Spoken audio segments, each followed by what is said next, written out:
Geçən həftə güclü leysan və sel onlara ciddi ziyan vurub. Halbuki yaya ümidlə hazırlaşmışdılar. Bol məhsul gözləyir, qazanclarının da bol olacağını düşünürdülər. Aqrar sığortası olan fermerlərin ziyanını dövlət qarşılayacaq. Sığortası olmayanlar isə çətin durumdadır. Sahələri məhsul əkiləcək halda deyil. Təbii fəlakətin yaratdığı bu vəziyyət meyvə-tərəvəzdə qıtlığa səbəb ola bilər. Məhsulun qıt olması isə qiymətlərin artması deməkdir.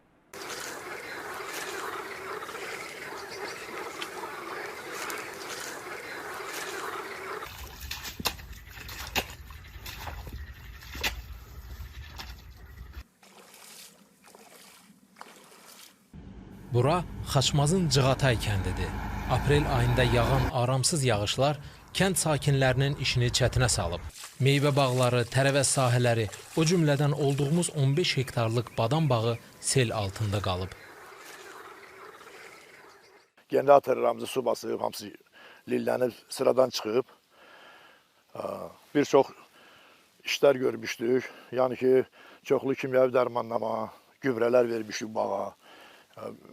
Meyvə düşmüşdü də, yəni meyvə gələn ərəfədə su bastı. Kazım dayı deyir ki, bu il daha çox məhsul gözləsə də leysan onun planlarını puç edib. Kazım Cəlilovun bağı sığortalıdır. Bu, onun maddi qayğılarını bir qədər yüngülləşdirəcək. Bir belə zəhmət, bir belə məsələn xərc qoyub, investisiya qoymuşuq, bir belə xərclərlə bizi gözləyir bura təzədən bərpa eləmək, yəni bağı təzədən bərpa eləyib yaratmaq üçün bura dünya qədər xərc lazımdır. Yəni sığorta idarəsi yəqin ki buna görə bizi dəstəkləyəcək. Mən tövsiyə elərdim ki, digər təsərrüfatlar da hamısı belə kimi sellərdən özlərini qorumaq üçün hələ sığortasalar yaxşıdır.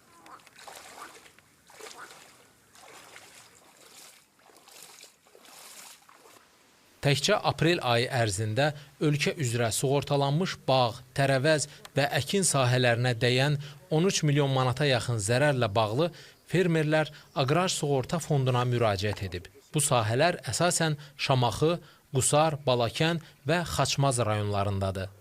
Bağda gördüğümüz kadarıyla yaptığımız tespitler sonucu bağın tamamı gezildi.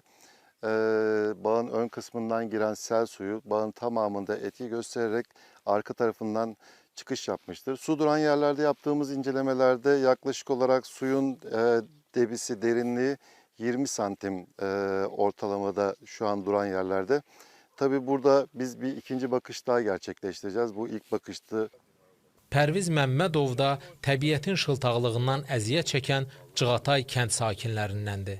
O 3 hektar pomidor sahəsini əkmək üçün şumlayıb, əkin üçün hazır vəziyyətə gətirib. Lakin kəndin içərisindən keçən Ağçayın daşması onun sahəsini də sel altında qoyub. Təəssüf ki, o sahəsini sığorta etdirməyib. Sürdüm, zadladım, xərcə çəkdim. Bu sel gəldi, çiçək qalmış, məsəl işdirlər, az qalmış çiçək olmağa, əkməyə. Sel gəldi, bastı, təsərrüfat oldu. Bütün Xaçmaz rayonu, bütün bağlarda, tərəvəz bağlarda hamısı bastı indi. Başqa kəndlərdə də vəziyyət acınacaqlıdır. Müşahidələrimiz göstərdi ki, Xaçmaz rayonunun İlxıçı, Qarğalıq, Ağçay, Muradpiri, Nərəcan və bir neçə kəndlərində də əkin və tərəvəz sahələri, meyvə bağları sel altında qalıb.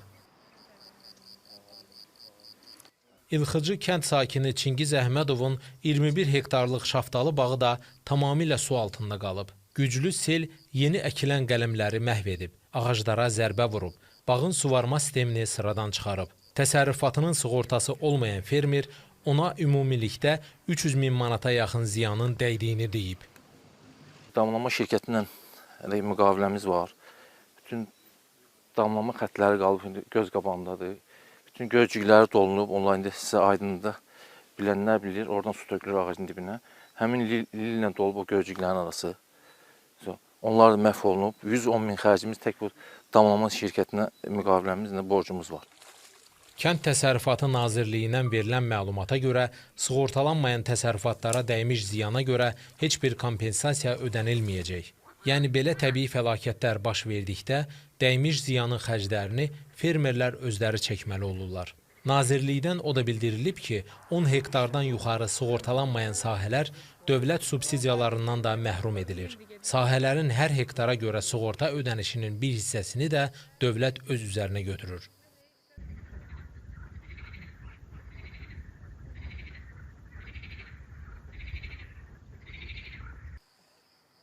İqtisadçıların fikrincə, selin vurduğu zərərin miqyasının geniş olması bu il meyvənin az və baha olacağından xəbər verir. Proqnozlara görə xüsusilə şaftalı, gilas, pomidor, badam, fındıq kimi məhsulların bu il bazarlardakı qiyməti əl yandıracaq.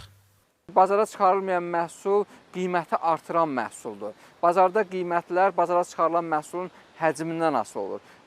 Ziyana dəymiş təsərrüfatlara dəymiş, bağlara, meyvə, tərəvəz növlərinə, bitki növlərinə dəymiş ziyan qədər alıcılar təəssüf ki, qiymət artımı nəticəsində bunları ödəyəcəklər. Çünki bazara daha az meyvənin çıxması, daha az tərəvəzin çıxması avtomatik tənzimlənən, bazar şərtləri əsasında tənzimlənən kənd təsərrüfatı məhsullarında qiyməti artırır. Təbii ki, burada digər başqa faktorlar var, ithal məsələləri var, amma bilirik ki, bir çox əsas, xüsusən də yay ayında bazara çıxarılan meyvə tərəvəzlər ölkənin özünün yığımı hesabınadır, yerli kənd təsərrüfatı məhsulları hesabınadır. Qeyd edək ki, son günlərdə yağan leysan yağışları nəticəsində bir çox rayonlarda təsərrüfatlara ciddi ziyan dəyib. Hazırda ölkə üzrə meyvə bağları, tərəvəz və əkin sahələrinin cəmi 40% sığortalanıb. Bu isə onu deməyə əsas verir ki, fermerlərin böyük bir qisminin çəkdiyi zəhmət və yatırdığı sərmayə boşa çıxıb. Həm pulları, həm də aylarla çəkilən əziyyətləri bir anda suya düşüb.